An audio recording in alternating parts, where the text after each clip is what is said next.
Welcome to the Following On India podcast. I've got Saurabh Somani here on talkSPORT's cricket YouTube channel. I'm Jarrod, Kimber. We're going to talk about, how India essentially put themselves in incredible amounts of danger in about 7.1 overs. I said yesterday it was a new ball wicket. What I didn't mean, Saurabh, was it was a wicket where you chip the ball up in the air when you get half volleys on your pads and you slice a half volley from very wide to gully. That was an extraordinary collapse. When you think about it, it was actually probably harder for India to bat after that period than it was at that moment. That was just, Christmas come early sort of. Here, gift-wrapped wickets for you, Mitchell Starc. And even Kohli's, Kohli's was at least not a bad ball, but he still was chasing after it quite a long way outside off. It wasn't a good ball, though, was it? Like, it was a... Yeah. It was a long way. It wasn't like a seventh stump line or something. Like I heard people saying, they're hanging it wide. It's like, no, that's wide. It's not hanging it wide. When you saw all the other balls that they bowled to Kohli, that one was way fuller and way wider, and he still went after it. Like, you could make the argument that Jaiswal should have just tapped his around the corner for easily and just taken at least a one, but also maybe a two or a four. That Shubman Gill kind of scooped his with his bottom hand. Like, I'm not even sure it was an edge. It was weirder than that. And then Kohli chased one that he didn't really need to chase. It was a remarkably odd start, right? Like I was expecting the ball to be doing the damage. The bats did the damage against themselves. Yeah. I think that's a very neat way of phrasing it. It was the batsmen who did the damage against themselves. It just takes me back in a bit of a diversion to 2002. There was India were playing in the West Indies, and John Wright was the coach, and he has written about this in his book. The series was tied at 1-1 going into the fifth test. That was also a 5-match series. And basically thunderstorms were forecast for the whole of the fifth day. And John Wright sent a message to the batsmen, just hang in there, we have to survive the fourth day, that's it. Because West Indies had set like a 400 plus target. So that was not going to be achieved. But you could bat the day out. And promptly, the batsmen just sort of threw their bats about, tried to pull balls that weren't there, fell in a heap, and during the presentation ceremony, the thunderstorms came down. So John Wright actually took a couple of the Indians and made them watch the rain. And he said, see, we could have drawn our first series in West Indies after so long. We have just kept losing. Now we have lost a series. And today's, that first few minutes of India's batting just took me back to that. Although I didn't watch it because the West Indies timings were not really conducive to watching, but I read about it later and John Wright has written about it. But it took me back to that, have India, taken an axe to their foot because rain is forecast. So much it rained today. India could have easily been none down or one down, with the amount of rain that there was and the number of overs that they had to survive. But instead they are 4 down. 17 overs is what they had to survive. Yeah. KL Rahul is 33 not out out of 51 runs. So he's the only one who looked like he could bat and actually scored runs at all. It's worth saying, and I think all these things are really important. There was scoreboard pressure. Australia kicked on again today, so they made more than enough runs. 445 was good scoreboard pressure. It wasn't like massive. It wasn't like Australia went on to make 600 or something, but they certainly put that sort of pressure on. Lunch was coming up, right? There was weird bounce going on. There was, Carroll got hit in the wrist with one that I think they said on the TV broadcast bounced 70 centimetres more. I think the pitch was more suited to the Australian quicks, especially at that time. That's why I remember everyone was saying, maybe India didn't want to face Hazlewood on day one, against the new ball and everything. I was like, I don't want to face Hazlewood when the cracks come onto this wicket either. Like, that never made any sense to me. It was swinging around a little bit. So there were all these things in Australia's favour. But as I said, if you just go back through the wickets, that is not what we saw. We didn't see, unplayable conditions like at times in Perth and in Adelaide, where it was like, geez, this is tough to bat. It was like the first ball, Jaiswal decided he was going to attack. He slices the ball through backward point or wherever it is and gets a risky boundary. And the next ball, he gets a throwdown on leg side, and somehow just sort of dog kicks it a little bit up in the air, and chips it straight to short mid-wicket, short square leg, that sort of area, and it's caught by Mitchell Marsh. And you're like, well, that's not how you want to get out on this wicket. Yeah. And then you've got the Shubman Gill one, which is really wide and really full. So both of these deliveries were over full, and that one was wide. And it's not like he edges it. It really is like something happens with his bottom hand, and it's almost like he can't reach it. And so he throws his hands at it and just scoops it up. Great catch by Mitch Marsh. And then you've got the Virat Kohli one, which is incredibly one of the fuller balls they had bowled again. So I think all the wickets, I think, were probably fuller than 5 meters. Despite the fact that the commentators were talking about how full they were bowling, most of their balls were actually shorter than that. But all the wickets were incredibly full. and Virat Kohli then pushes at one that is so wide of him, right? And gets a faint edge. And again, he'd got a ball that he'd almost spooned back to the bowler because it had bounced weirdly. He got another one that spat up at him violently. And the ball he goes out to is a wobble ball wide outside off stump that's over pitched. Like, the whole thing was such a remarkable couple of minutes. And from then on in, it got worse because India were only ever going to come back on and bat for about 15 or 20 minutes at a time, right? It was always going to be overcast. It was always going to be dark. There was always a chance you were going to go off again. Like, Rishabh Pant got a good ball later on, but I don't think you can blame the batters as much for later on because the collapse had already started and they were just on and off. It just looked like they were coming out to lose a wicket and then go back off and have a break again. Yeah, I mean, I think India will really, really regret that half an hour of passage of play. But I wanted to ask you something. I saw that you have mentioned it before about Virat Kohli and his propensity to push outside off and get caught nicking. Now, there are two conversations here. One is, what does this do for Virat Kohli's future as a test batsman? And the other is, it's actually linked to it, is can he stop doing that? And I think you had some really interesting points. So, yeah. So the first thing I will bring up is that what Indian fans will say is, well, Sachin Tendulkar once put his cover drive away and made 200 at the SCG, right? When I interviewed a bunch of players for my book, that was an innings that they all talked about, not because not even always prompted. They would just bring it up because they were basically saying that for most humans it is impossible to change your batting so much from innings to innings. So Sachin Tendulkar, top 3 batters in Test cricket history.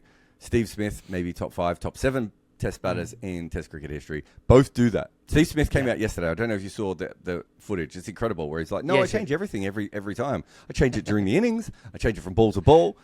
Most Test batters cannot do that. They do not have that ability, Saurabh, to change things from ball to ball. But the real reason that Virat can't do what Sachin did is put the cover drive away, is that Sachin had a cover drive like a normal player, and he used it when the ball was overpitched outside off stump to score runs. That's not what Virat Kohli uses his cover drive for. His cover drive is to make sure that bowlers can't bowl full outside off stump to him and keep him pinned down. His cover drive is to get him off strike. It's to keep the bowler at bay. It is to put pressure back on at all times, in the same way that if you bowled straight to Sachin Tendulkar, he would flick the ball across the line. That's what Kohli's cover drive is. Now, up until 2018, 2019, everything was going great for that shot. It was a brilliant shot and it worked consistently, right? Then the wobble ball comes about. And the problem with the wobble ball is that the length that the wobble ball is bowled is also exactly the length that Virat Kohli wants to push at. Right, that's where he's thinking, okay, slightly overpitched here. It's a bit of a dangerous length. I'm going to push this through the offside, and I'm going to take, maybe get 1, maybe get 2, maybe get a boundary. Now he plays that exact same shot, and he doesn't know if the ball's seaming in or seaming away. And if you think back to Virat Kohli's big problems early in his career, which bowler was it? James Anderson. The first guy to consistently nail the wobble ball. And I think if we go back and we look at that footage, my guess is what we are going to see is a lot of wobble balls outside off stump, a lot of Virat Kohli pushing at these balls, because previously he's been able to pick them. And he's just been going, this is easier and I can push through. The issue is that Virat Kohli doesn't seem to have a second method, because his first method was what made him a champion. It's what made him the best batter in the world for a little while, right? It's what made him this absolute legend. This isn't a case of taking away a cover drive. The cover drive is his batting, right? That shot, that push, that getting on the front foot, all of that is part of his batting, in the same way that Steve Smith's batting is playing across the line. And so even for all of Steve Smith's adjustments, what's the one thing he never stopped doing? Playing across the line, because that is what's made Steve Smith who he is. So Kohli is trapped in this cage of his own success, and he would actually need to change who he is as a batter. It's not a case of taking one shot away. It's so different than that, and that's why the Sachin Tendulkar conversation isn't even a conversation really for me. It can't even be related here, and that's where Kohli has his issues. On top of all that, it's another thing that just plays a part is no one's making runs in India. So generally what would happen is, even if he was struggling away from home, he would go back to India and he would make bunches of runs. I looked at this recently. If you look at the pitches, R. Ashwin's career and Anil Kumble's careers aren't that different, right? It's just, Kumble was really good on the pitches that he played on. It's just the pitches he played on were absolute batting paradises for about 4.5 days. And then occasionally he'd get 15 minutes where he could take all of his wickets all at the back end, right? Whereas for Ashwin, the wickets are always friendly. So we know that the wickets were really, really flat, in India for years, up until a couple of years ago when they decided to help. And they started to help Ashwin and Jadeja. That's when Kohli's form starts to drop off, right? He's not making runs at home. He goes away. The wobble ball starts to take over, and he really struggles. That combination of those two things happen at the same time. So it's really hard for him. Having said everything I've just said, that one today, I just don't know why he needs to be pushing at that. If you're going to play it, like larrup it, right? Like throw your bat through that. Yep. He's pushing at a ball that really, if you're going to be pushing at that, you want it to be closer to your eye line. Otherwise, there's no way that your hands can't get outside your eye line, and then you've got a chance of edging. And so, again, though, you go back and you look at that ball. That's not a magic ball. That wasn't incredible. Like, Australia had bowled 20 balls better than that at that stage. And that's the thing that Australia, I think, were laughing at, was they were getting wickets off balls that weren't that good on a wicket that looked like it was helping them. And look, sometimes it's the conditions and everything else. And as you said, going back to your John Wright story, sometimes you just get in your head that you need to play a certain way and the weather doesn't dictate it. I remember, to take it back to an Australian one, there was an Ashes test in Adelaide where must have been in 10-11 when the Aussies, everyone was told that it was going to rain and it was going to rain, and Australia were bowled out early on day 5. And Ricky Ponting came to the press conference and everyone mentioned the rain, playing for the rain. And he's like, is it raining now? No. So we were just going to play normally and not worry about the rain. Half an hour after his press conference, Adelaide Oval was flooded, right? And the whole afternoon would have been lost. There's no way. That was the day when Paul Collingwood swam in the outfield in Adelaide, right? That's how wet it was there. And it's very hard for a professional athlete, and take this away from Kohli, and let's look at the entire Indian team. It is actually very hard for certain players to play for potential rain. I remember Graham Swan once said, we can't play to the weather forecast. We have to play to the situation that's in front of us. But I mean, the argument you could make today, and it'd be interesting to see what you make of this, is they didn't really play the balls that were in front of them. They were almost playing this other innings that didn't make any sense. Like, they were playing like it was day 2 in the morning, like rather than day 3, 10 minutes before lunch or half an hour before lunch. They seem to, I don't know, it seemed like a lack of concentration, a collective sort of thing. Were they just deflated in the field?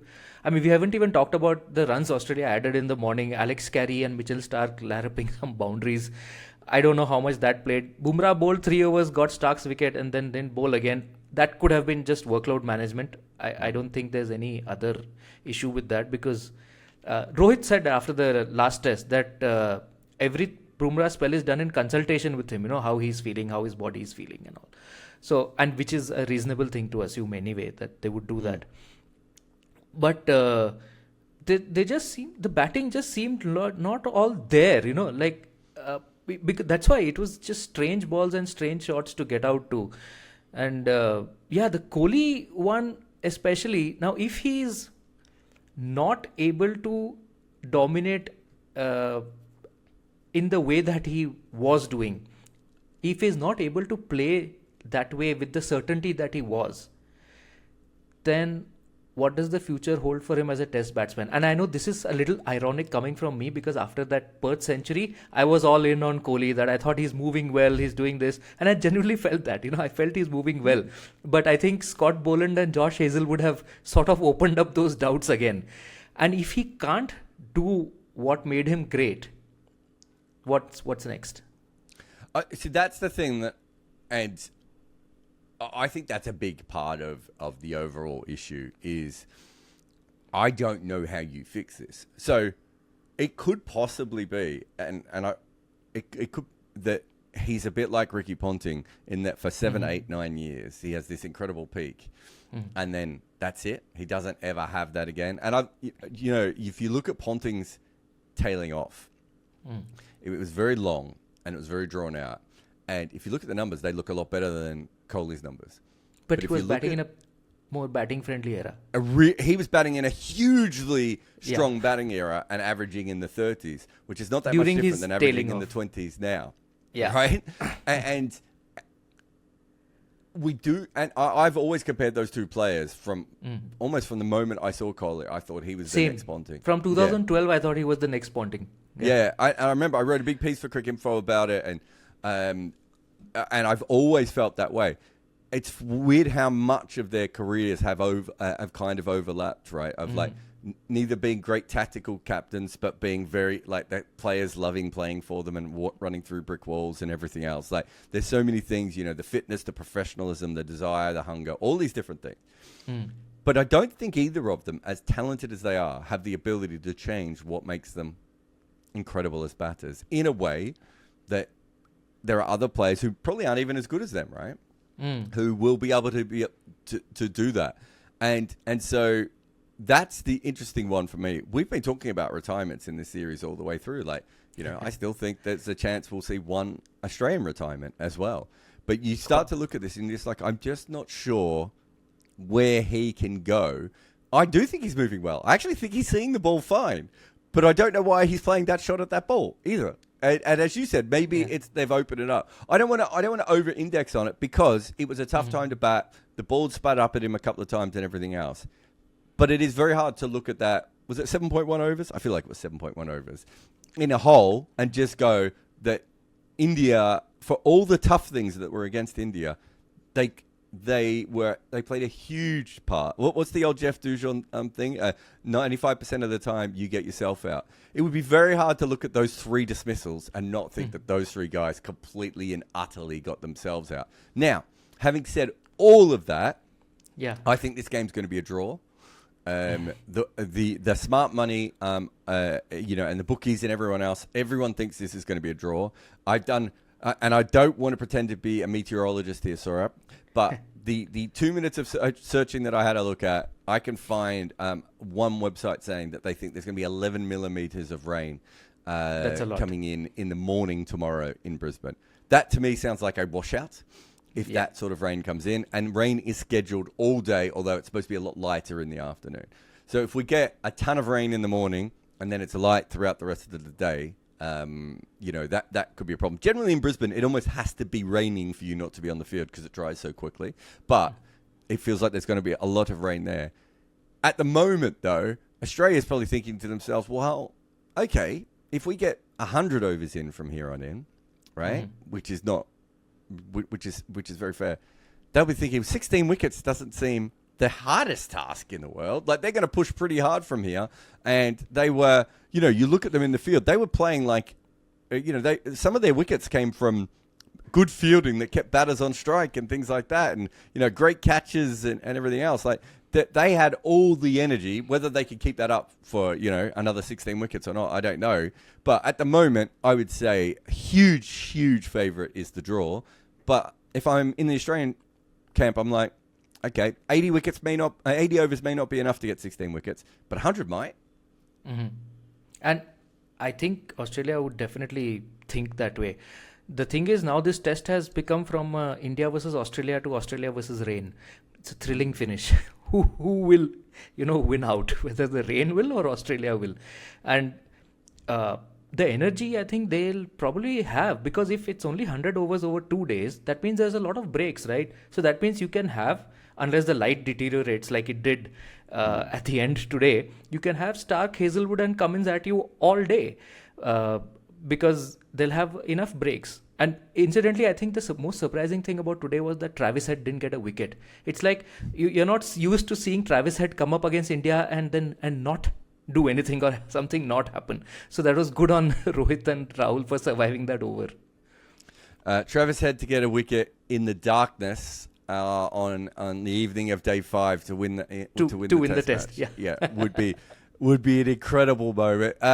Look, we don't know how much cricket will be on tomorrow. If they play a decent amount like they did today, we'll have plenty to talk about. And if they don't, we might miss tomorrow's show. But we'll give it a go here on following on India. I'm Jarrod Kimber. That's Saurabh Somani. And we'll see you again on talkSPORT's Cricket YouTube channel.